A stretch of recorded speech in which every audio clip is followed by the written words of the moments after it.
오늘 하나님께서 우리에게 주시는 말씀은 창세기 4장 11절부터 17절 말씀까지입니다. 창세기 4장 11절로 17절 말씀입니다.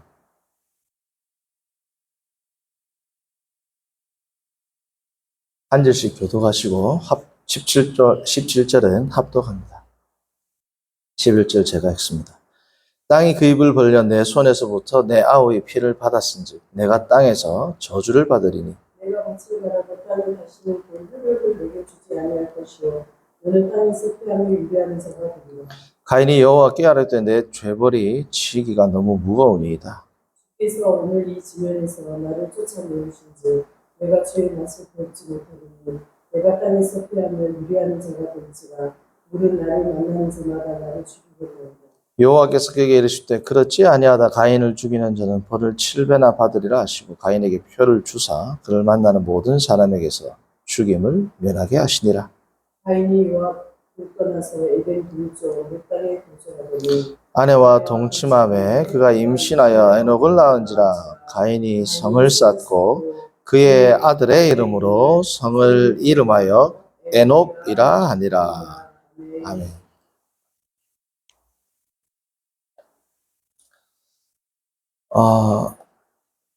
성경을 보면 하나님이 심판하시는 경우가 많이 있습니다. 그러나 우리가 앞서 창세기 3장을 살펴보면서 알게 된 것은 뭡니까? 하나님께서 사탄 혹은 뱀에게는 저주라는 단어를 썼지만 남자와 여자, 아담과 하와에게는 저주라는 단어를 쓰지 않았죠. 단순히 뭡니까? 형벌. 하나님께서 형벌을 내리는 것을 우리가 보게 됩니다. 그래서 엄밀한 의미로는 인류에게는 하나님께서 형벌을 주셨다라고 말하는 것이 저주를 주셨다라는 말과는 조금 다르다 그렇습니다. 물론 이제 신학적으로 이야기할 때 우리가 저주라는 표현을 어떻게 규정하느냐에 따라서 우리 인생이 하나님의 저주 아래 있다라고 의미할 수도 있지만 뱀에게 썼을 때의 저주랑은 다른 의미죠.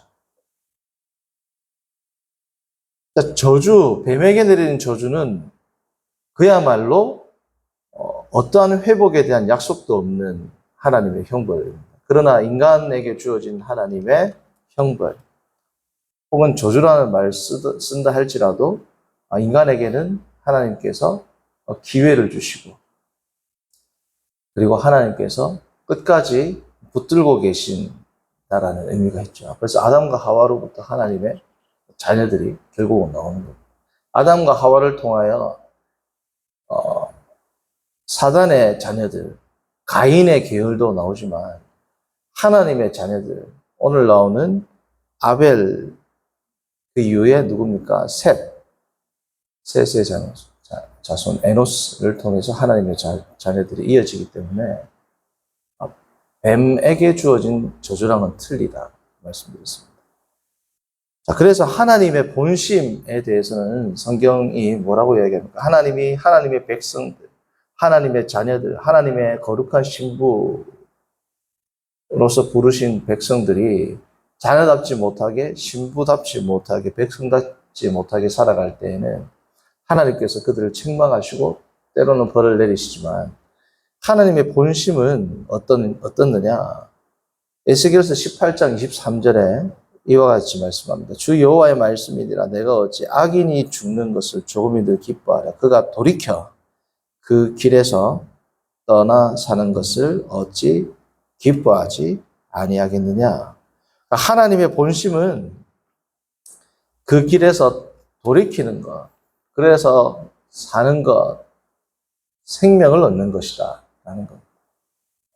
저주하고 형벌을 내리는 것 자체에 하나님의 의도, 원래 본심이 있는 것이 아니다라는 겁니다. 잘 아는 말씀이지만 예레미야 29장 11절 뭐라고 하나님께서 또 말씀하세요? 여호와의 말씀이니라 너희를 향한 나의 생각을 내가 안 하니 평안이요 재앙이 아니니라. 너희에게 미래와 희망을 주는 것이다. 이게 뭐라는 겁니까? 하나님의 본심이라는 겁니다. 오늘 성경을 보시면 하나님께서 살인을 저지른 가인에게도 용서를 해주세요. 조건 없는 용서입니다. 가인이 용서해 주세요라고 말한 적도 없어요. 그죠? 자, 14절, 15절을 보시면 가인은 자기가 죽을 것을 두려워했습니다. 그렇죠? 자, 그런데 하나님은 어떻게 하시느냐? 주께서 오늘 이 지면에서 14, 15절입니다. 나를 쫓아내시온즉 내가 주의 낯을 배웁지 못하리니 내가 땅에서 피하며 유리하는 자가 될지라 물은 나를 만나는 자마다 나를 죽이겠나이다. 여호와께서 그에게 이르시되 그렇지 아니하다. 가인을 죽이는 자는 벌을 7배나 받으리라 하시고 가인에게 표를 주사 그를 만나는 모든 사람에게서 죽임을 면하게 하시니라. 하나님께서는 이 죄가 가득한 가인에게 단순히 내가 널 용서해 줄게 뿐 아니라 뭐까지 약속해 주세요? 내가 너를 보호해 주겠다. 내가 너를 죽임을 당치 아니하게 하겠다. 라고 말씀하실 뿐 아니라 가인에게 이 보호의 은혜뿐 아니라 가인에게 하나님께서 기회를 주십니다. 기회. 하나님께서 돌아올 수 있는, 돌이킬 수 있는, 회개할 수 있는 기회를 주세요. 그게 어디 나오느냐? 12절에 나옵니다. 12절. 창세기 4장 12절. 내가 밭을 갈아도 땅이 다시는 그 효력을 내게 주지 아니할 것이요 너는 땅에서 피하며 유리하는 자가 되리라. 앞서 우리가 3장에서 살펴보았듯이 하나님이 인간에게 주시는 모든 형벌은 저주 혹은 벌 가운데 뭐가 있다고 그랬습니까? 은혜가 있다고 그랬죠. 여자에게 출산하는 고통을 크게 더하겠다 했지만 출산하는 고통을 크게 더하겠다는 것은 형벌일 뿐 아니라 동시에 뭐가 돼요? 은혜죠. 왜? 아이를 낳도록 해준단 말이에요. 죄를 지었으면 죽는 것이 아니라 그 후손을 약속하시고 그 후손을 통해서 메시아가 온단 말이에요. 임신의 고통만 있는 게 아니고 그 고통은 메시아가 탄생을 하는 수단이 되는 겁니다. 남자는 뭡니까? 땀을 흘려야 내가 수고하고 먹을 것이다. 먹을 것이란 말이죠. 땀을 흘리는 것만 있는 게 아니라 땀을 흘리고 영원히 너를 먹지 못하리라가 아니잖아요. 그렇죠? 오늘 말씀에서는 땅이 다시는 효력을 내게 주지 아니할 것이요 너는 땅에서 피하며 유리하는 자가 되리라. 여기에는 무슨 은혜가 있을까요? 하나님의 무슨 은혜가? 여기서 우리가 하나님의 은혜를 발견할 수 있습니다. 발견을 못하면 이제 가인하고 똑같은 사람이 되는 거예요. 가인은 여기서 하나님의 은혜를 발견 못한 겁니다. 무슨 은혜일까요? 그것은 기회를 주신 거예요. 기회. 무슨 기회를 주셨어요? 자, 조금만 우리가 생각을 해보면 땅이 효력을 주지 않는다. 아무리 밭을 갈아도 가인은 거기서부터 소출을 먹을 수 있다 없다? 없다. 대신에 어떻게 되는 겁니까? 유리하고 피하는 자, 유리하는 자가 될 것이다. 성도님들, 너는 피하고 유리하는 자가 될 것이다. 그러나 죽지 않을 것이다죠. 왜? 14, 15절 보시면. 자, 성도님들, 피하고, 그러니까 다시 말씀드리면, 한 곳에 정착을 못하고 유리방랑하는, 그러니까, 당시에 고대 근동지방의 베두인 족속들의 시초가 되는 거죠. 유목민들이 되는 겁니다. 한 곳에 정착하지 못하고 돌아다니면서 살게 되는 거죠. 자, 성도님들, 돌아다니면서 살게 되면 농사를 지을 때보다 하나님 앞에서 영적으로 큰 유익이 있습니다. 물론 같겠지만 농사를 짓고 정착할 때에도 물론 고대 근동지방에는 비, 해 이게 다 뭐예요? 전적인 은혜가 필요하죠. 그러나 유리방랑할 때는 더 큰 은혜가 필요해요. 왜요? 정착을 못합니다. 정착을 못하고 만나는 자마다 가인 말처럼 자기를 죽일 수도 있어요. 그러니까 늘 하나님 앞에서 가인이 어떻게 해야 돼요? 하나님만 의지해야지 농사도 못 짓죠. 가인이 생업을 이어나가고 그가 의식주를 해결할 수 있는 것은 오직 누구에게 달려 있습니까? 하나님에게 달려 있다. 농사는 정착해서 농작물을 자기가 부족하나마 먹을 수 있습니다. 자기 힘으로 먹는다라고 생각할 수도 있어요. 그러나 가인은 철저하게 자기 땅이 하나도 없고 자기 편이 하나도 없는 그 가운데 매일매일 먹을 양식이 필요하다는 거죠, 가인.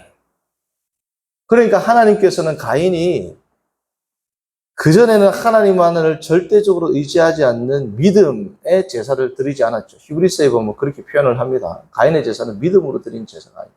다시 말하면 뭐야? 하나님만 전적으로 의지하고 신뢰하는 삶으로 가인이 삶을 살고 예배를 드리지 않았다라는 의미입니다. 그렇죠?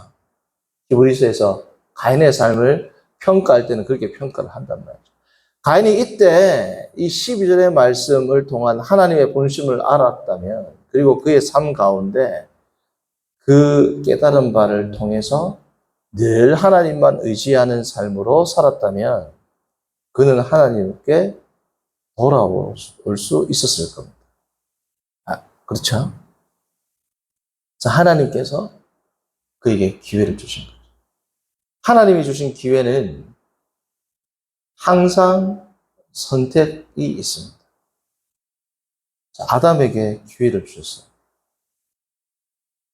영생할 수 있는 기회를 준 겁니다. 네가 선악과를 따먹지 않으면 영원히 살 것이다. 그러니까 선악과를 따먹고 나니까 하나님이 뭐라고 해요?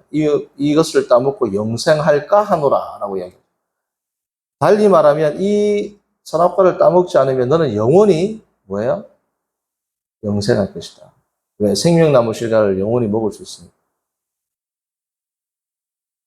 자, 이 기회는 항상 하나님 주신 기회는 생명과 사망의 길이 있습니다. 무엇을 선택하느냐에 따라서 하나님께 복을 받든지 더 심한 벌을 받든지 생명과 사망의 분기점에 있단 말이죠. 그 포크 위에 서 있단 말이에요. 우리가 그렇죠. 생명과 사망의 기로에 서 있는 겁니다.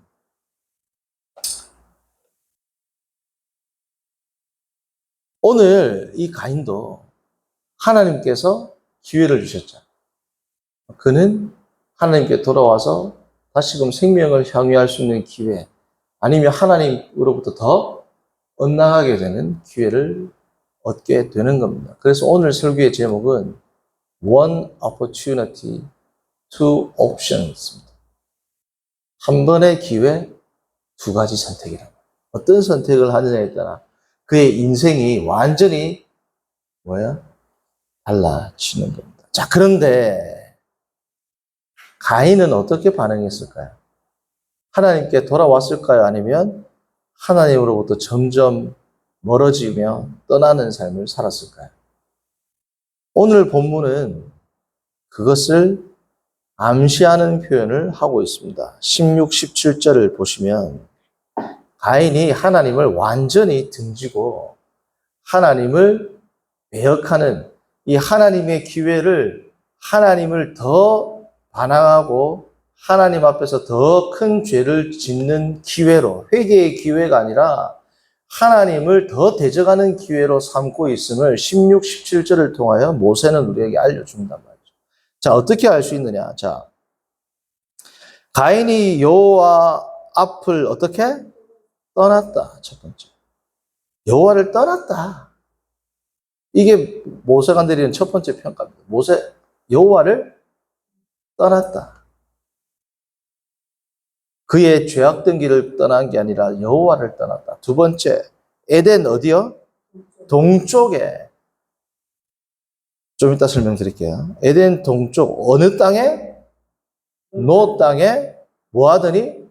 거주하더니. 성도님들 이걸 한 단어씩 보면 이게 이 한 절에 가인이 여호와를 대적한다라는 표현을 우리는 잘 모르지만 히브리어를 아는 독자들이나 청자들이 이것을 보거나 들을 때에는 이 16절 안에 하나님을 대적한다라는 표현이 하나, 둘, 셋, 네 개가 나옵니다. 이 한 절에. 첫 번째가 뭐예요? 떠났다. 에덴 동쪽에. 세 번째, 노 땅. 네 번째, 거주하다. 자, 볼까요? 첫 번째, 떠났다. 아까 설명드렸습니다. 두 번째는 뭐냐? 에덴 동쪽이라는 것은 에덴 앞쪽입니다. 히브리어로 케뎀 하면 동쪽 혹은 앞쪽이란 말이죠. 자, 성도님들 보세요. 하나님 앞에 딱 섰단 말이죠. 하나님을 떠나는데 하나님 앞에 섰다. 이건 뭐예요? 관여간다는 겁니다. 하나님을 떠나가지고 정면으로 이 뜻이죠. 에덴 동쪽은 에덴 정면. 하나님을 정면으로 두고 어떻게 했다? 노 땅에 많고 많은 땅 가운데 뭐예요? 노 땅을 선택했습니다. 성도님들, 노시란 말은 뭐냐? 하나님께서 가인에게 벌을 주실 때, 벌과 동시에 기회를 주실 때, 4장 12절에 너는 땅에서 뭐하며? 피하며 유리하는 자가 되리라 나오죠. 피하다가 히브리어로 노, 유리하다가 노, 똑같아요. 노하고 발음이 똑같아요. 그래서 하나님께서 가인이 얼마나 정착을 못하고 유리하며 방황하는, 유리방랑하는 자가 되는지를 강조하기 위해서 비슷한 발음이 되는 단어 두 개를 배치한 겁니다. 너는 노하고 not 할 것이다.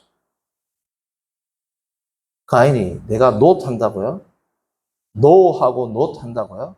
히브리어는 나와 not. 그러니까 no의 분사형, not의 분사형, 피하는 자, 유리하는 자가 될 것이다. 원형은 no and not입니다. 내가 유리하고 방황한다고요? 천만의 말씀. 그래서 어느 땅에 거주한다? 노 땅에 딱 산다. 노 땅에 그 다음 뭐라고요? 거주한다. 거주한다는 단어는 not하고 완전 반대 개념입니다. not이라는 땅에 내가 일부러 선택해서 어떻게 한다? 거주한다라는 단어는 히브리어 동사 야샤입니다. 눌러 앉는다 이 뜻입니다. 내가 유리하고 피하는 자, 유리방랑하는 자라고요. 천만의 말씀, 난 여기 정찰할 겁니다. 그리고 그 땅 이름이 뭐라고요? 노시랍니다. 유리하다라는 not하고 똑같아 발음이. 스펠링이 똑같습니다. 천지가 백두산 천지되고 하늘과 땅도 되죠. 마찬가지로 유리하다라는 피하며 유리하다. 피하다가 no, 유리하다가 not이거든요. 일부러 택한 땅이 뭐다? no 땅이다. 그리고 거기서 뭐 한다? not 하는 게 아니고 no 하는 게 아니고 야샤브, 너를 안겠다. 여호와를 떠났다. 첫 번째. 그리고 뭐예요? 에덴 동사는 뭘 상징? 하나님의 임재를 상징하는 겁니다. 하나님의 통치를 상징하는 겁니다. 그렇죠? 하나님을 떠났는데 하나님 앞에서 이 뜻이 아니겠죠? 에덴 동산 앞이라는 건 뭐예요? 하나님을 떠나서 하나님을 딱 정면에 두고 대항해서 너 땅에 내가 눌러 앉겠습니다. 16절. 이게 완전히 정면으로, 지금도 보세요. 제가 정면으로라는 단어를 써요. 하나님을 도전할 때 정면으로라는 단어를 쓰잖아요. 그죠? 그러니까 에덴 정면에서, 하나님의 임재 정면에서 내가 당신이 나에게 준 이 저주를 뒤집겠습니다. 이 뜻입니다. 누구의 힘으로? 나의 힘으로. 그게 17절이다. 나의 힘으로 하나님의 저주를 내가 뒤집어 볼 겁니다. 정면으로 나는 대항합니다. 나는 할 수 있다. 17절. 아내와 동침함에 그가 임신하여 누구를 낳은지라? 에녹을 낳은지라.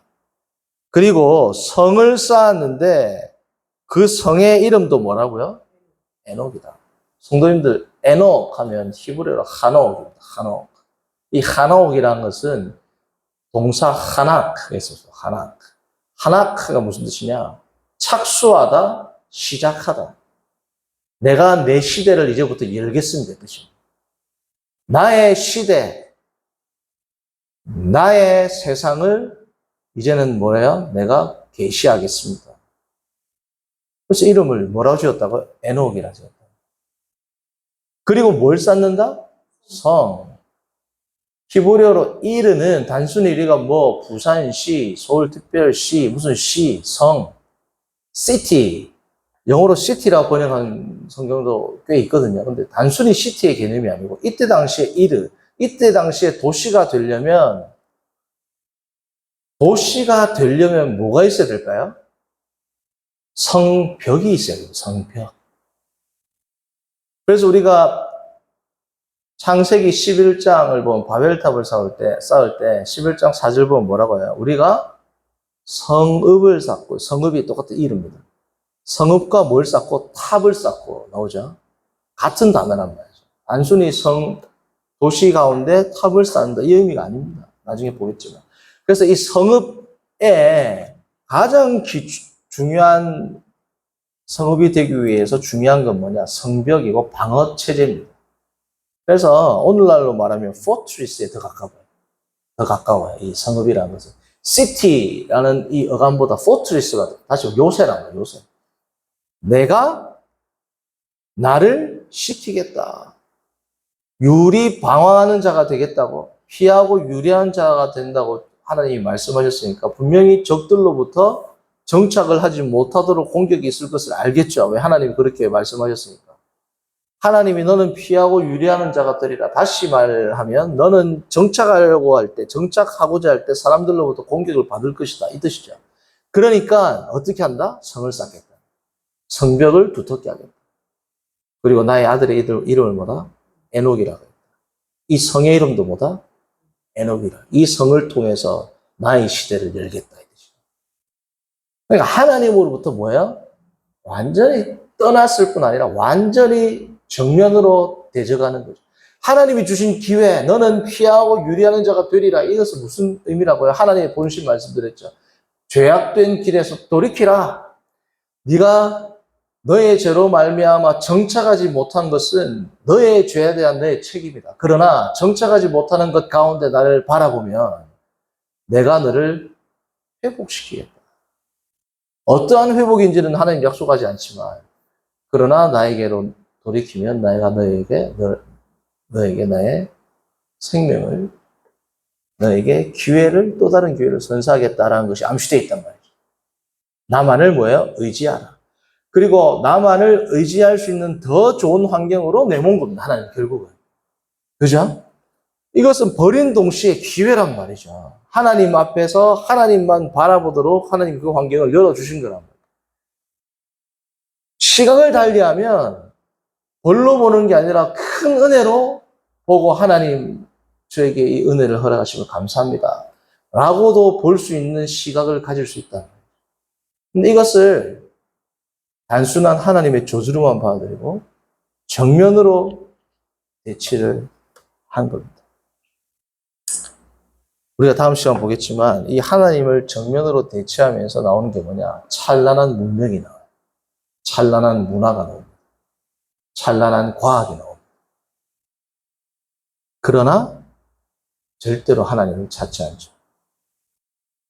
성도님들, 하나님은 오늘도 우리에게 기회를 주시는 거예요. 하나님이 주시는 기회가 언제까지를 줄이는 알 수 없지만 하나님의 백성에게는 하나님께서 끊임없이 기회를 주세요. 근데 그 기회는 우리가 어떤 시각을 가지고 어떻게 반응하느냐에 따라서 더 마귀의 자식이 되는 기회로 우리가 악용할 수도 있고 하나님의 백성으로 주님께 돌이키는 그러한 우리가 선택을 할 수도 있습니다. 성도님들, 잘 분별하셔서 오늘도 주께 돌이키고 주님의 뜻에 부합하는 삶으로 하나님 앞에 회복과 성장을 경험하는 복된 하루 되기를 바랍니다.